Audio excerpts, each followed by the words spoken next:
Man listens to vintage radio while working late. Every night at 2:33 am, there would be a brief interruption of static.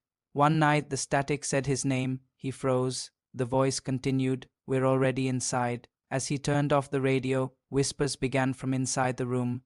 Or at least that's what the owner thought. The man liked the old building. He liked the worn floorboards and the high ceilings. But most of all, he loved the radio. But then the voice said something that made him even more afraid. "We're already inside," it said. It was a vintage radio, big, beautiful wooden cabinet, the kind with the record player and the old antenna on top. The man would tune in every night to the same station, an old-time radio show playing the greatest hits from the 40s and 50s. There was a man who worked late in his office. It was an old, creaky building, just the kind with lots of history and character. He'd listen to the radio while working, the low, rich voices of the announcers a comforting backdrop to his work.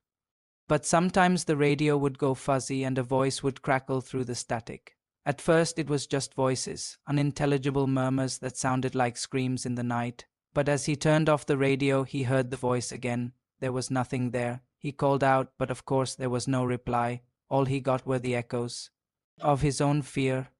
He was trapped in a room with ghosts, and they were whispering his name.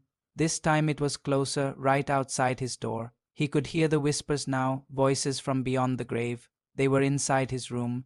Then one night he heard something that made him freeze. The static cleared and a voice said his name. He wasn't sure if he should be scared or not. Was this some kind of sick joke? Was someone messing with him? He tried to tell himself that it was just a radio, just an old building, just some tricks of his imagination. He ran to the window and looked out. So if you ever work late in an old building, be careful of the whispers. If you hear them, don't answer. If you do, they'll know your name. And if they know your name, they'll come for you.